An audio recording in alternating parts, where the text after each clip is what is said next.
Hi. One of the only podcasts that I listen to anymore still is Doug Marcaita's Forging the Path. Because it is a podcast all about interviewing self-made men. Truly self-made. As in the ability and the talent of their hands they took to another level until they were doing something that nobody else was. They forged their own path. I think it's pretty inspiring. And one of my favorite things is that they often will start the podcast audio of the actual show when they edit it together. They include like the first minute or so of the, messing around conversations, and that's what you're going to get right now. I just smoked a fat bowl, and I always tell people, hey, you probably don't want to hear me hacking up along and clearing my sinuses, but you're about to, because I just smoked a fat bowl of Black Mamba OG, baby.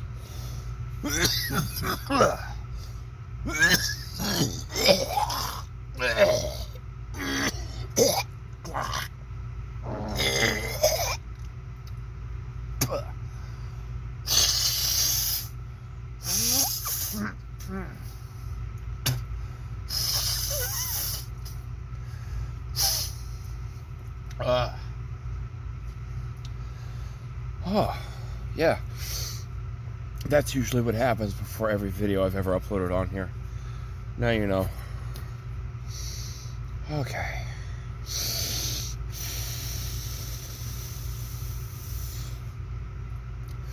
There's a lot of weed smoking here still. Oh. Hi. Welcome to the talk tent.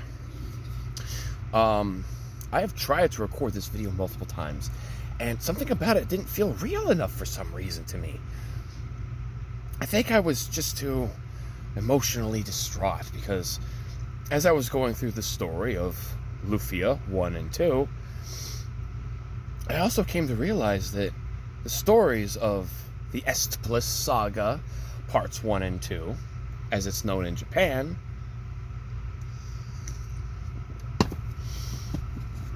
Lufia 1 and 2 is predominantly a story about existentialism and divine beings. And if Legacy of Kain has taught me anything, divine doesn't intrinsically mean good. Divine means higher tier. A holy divine entity, that's, like our Heavenly Father, that's a divine holy entity. Like devils, those are still divine. They're just unholy and evil. But divinity is in the nature of the creature in this case. And they're both stories about the existential crises of gods. I mean, Legacy of Kain Soul Raver is also a story about the existentialism of Kain. He starts, oh man, I know everything and I have all power, but I know something about myself and now I'm worried. Like, these are all stories about one and the same thing. But we're just going to talk about Lufia and Valkyrie profile today, because really, I've realized that they're really the same story entirely.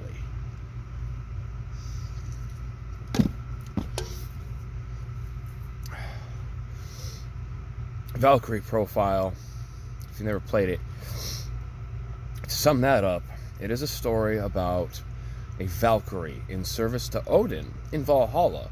Dope mythology symbolism up in this game, by the way.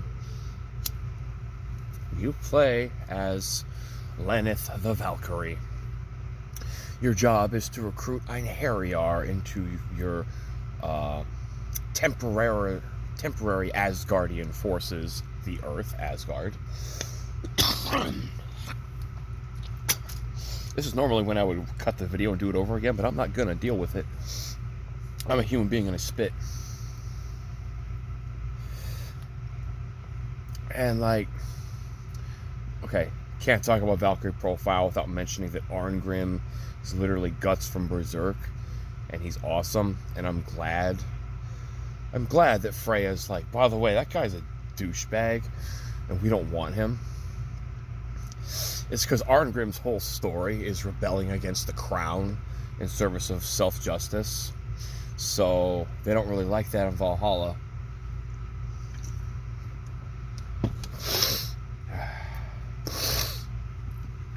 Arngrim is freaking dope. I always use him last in the PWS chain. I think you're supposed to use him third, but I always use him last just because I wanted to give my boy the ups. Oh man, final blast, baby. Just, charge at you with my sword and then just create explosions with the heat friction of my massive sword scraping against your armor and becoming red hot until everything starts exploding. Arngrim's awesome. Arngrim is awesome. But, okay. I'm just going to talk about the story Valkyrie profile, but yeah, Arngrim. We're going to talk about the car, too. Believe me. Again, human being, don't care. The plot of Valkyrie profile, if you just play the game normally, will be unknown to you. You have to do special secret things. Even the instruction manual does not tell you why Lenneth has a seal rating on her status screen. It explains every stat in the game except that one. The only thing you know is that when your seal rating is high, the Lord Odin will be happy. Lenneth also has her Nibelungen ring, which gives you incredible stat ups and makes Lenneth a real force to be reckoned with, and you should probably always wear it, except when the chapter ends, because that's when it matters. Don't wear the Nibelungen ring when Odin is watching. Make Odin mad. Make Daddy angry on purpose. Like my cat, Rosa.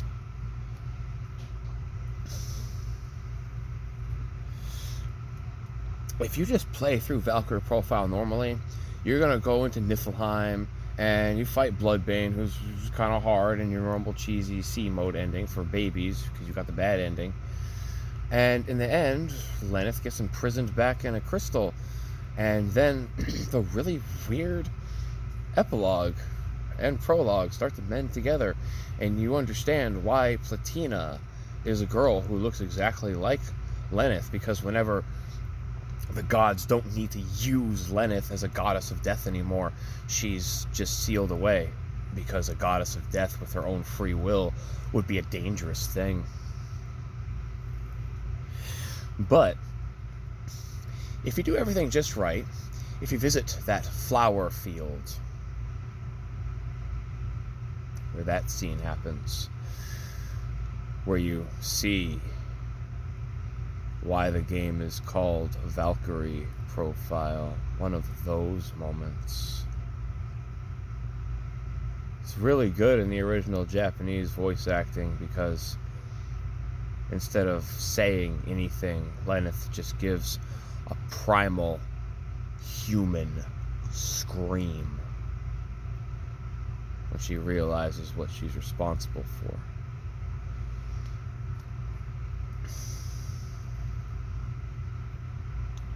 It's funny how a little glass earring means nothing to a god, but the sentimental value of an object given out of affection can mean so much to a human.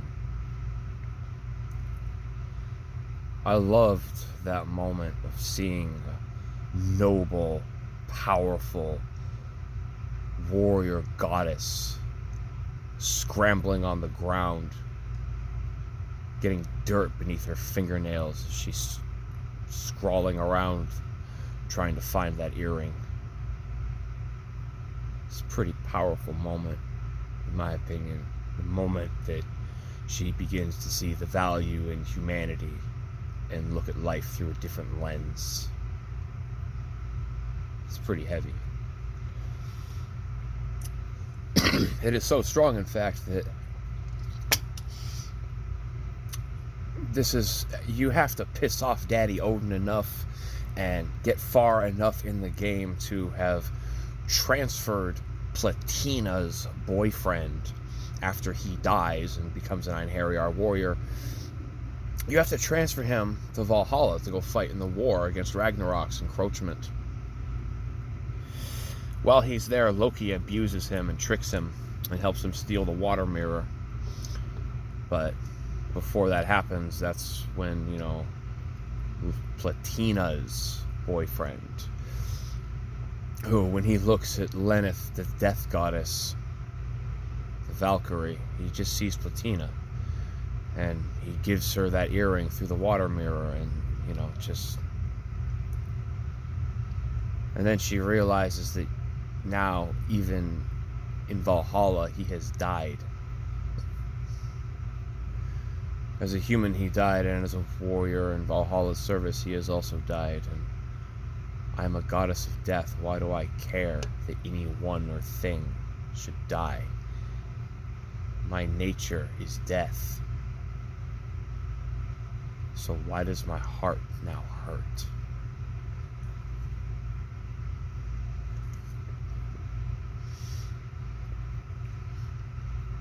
And even after a new Valkyrie is called to replace her because she has gained sentience and realized who and what she is, the scattered remnants of her fleeting and departing soul recapitulate just long enough to block an anime death laser from the new Valkyrie, Hrist,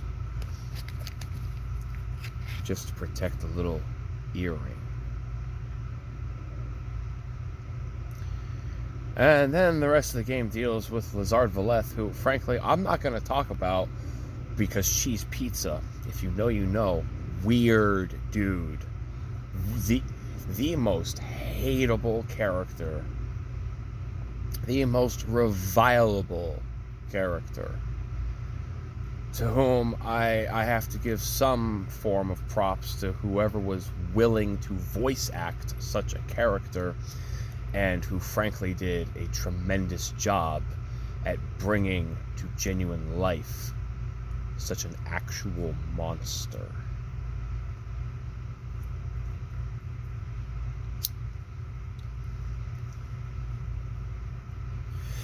Strong emotions are going to be a topic in this video.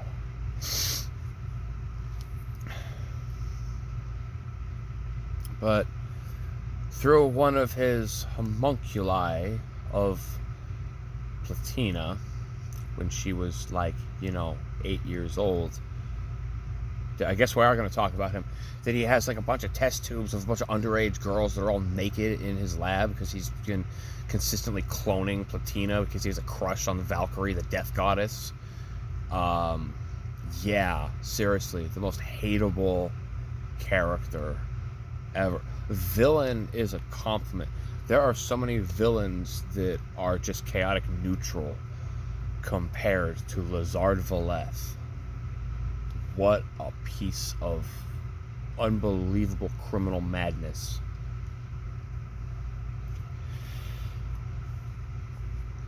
But, in the end, as Lenneth regains herself and in the process is now a new being. She is a death goddess with a fondness for humanity. She returns back to Valhalla, and it's not going well. Odin lies dying on his throne as the goddess Freya holds him in her arms, lamenting the loss of their All-Father who has created them. Lenneth just calls her, I forget what she says in English. I saw it in Japanese most recently. But she basically just derides the absolute crap out of Freya as she is crying over Odin's dead body. She is just absolutely denigrating the entire construct of the god hierarchy. And she is just why do you only cry over him? Do you have any idea how many human lives have been unnecessarily snuffed out before their time? I have heard every single one of them. And now I actually understand what kind of pain and fear and terror was going through all of their hearts. And you treat them like they're insects. There is so much more love and feeling in the world of humans than there is in this disgusting, pathetic world that we call the land of the gods. I reject all of you. by the way, I'm gonna go cut Loki's fucking head off.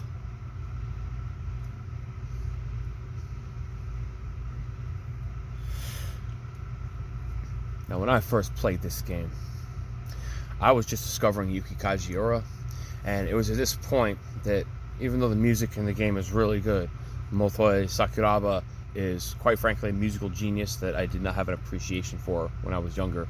Even if he had a little too much of a fondness for the synth flute in his early works, he's still a musical genius. I was playing The World from Dot Hack Sign by Yuki Kajiura. And it was at that point that I just continuously played that song as I climbed the hill to the top of Valhalla, to the very peak, the plinth of the world of the gods where Loki awoke in his super-powered form. And oh man, what an incredible journey that was, honestly. Now, my first time through, I was level 99 at that point. I level grinded to an absolute crazy amount, and I had a very hard time defeating Bloodbane, even at level 99. Did not play on hard mode, and I did not have the flaming Ifrit's lava sword, so I couldn't one-shot Fenrir either. I didn't have such a hard time with Fenrir, but ooh man, what a just beautiful and incredible and just deeply memorable experience visually and emotionally Valkyrie profile was, all the way up until the very end, when Lenneth is now becoming a new god, a new creature. She has been recreated not just as a static entity, but now part human, and therefore she can grow as a god and become more than she was. And then the goddess of death becomes a new goddess of creation, and she's like, by the way, Loki, watch this. And she's just throwing that Nibelung Valesti spear straight through the empty vortex where a heart should be, and doing like 150 trillion damage while everyone else is barely doing a million. It's just, oh man, you know what I'm saying? She just blows everything up at that point. It's not even really a boss fight. It's just give Lenneth 3 Nibelung Valestis and this fool's done. Everyone else is just chip damage. Lenneth is doing all of the work at this point as a new god. And then she decides, you know what? If I can create whatever I want, then I'm gonna create my old boyfriend, and we're gonna live together in Valhalla, and we're gonna be happy. And to me, that's a beautiful story, because in the end, a goddess of death decides that human lives, love between all people, is much better than constantly seeing death and discord and violence. I think that's awesome. Also, you should play Valkyrie Profile. We're going to cut this video up to a second half. I've never done this before, but hey, we're going to do it.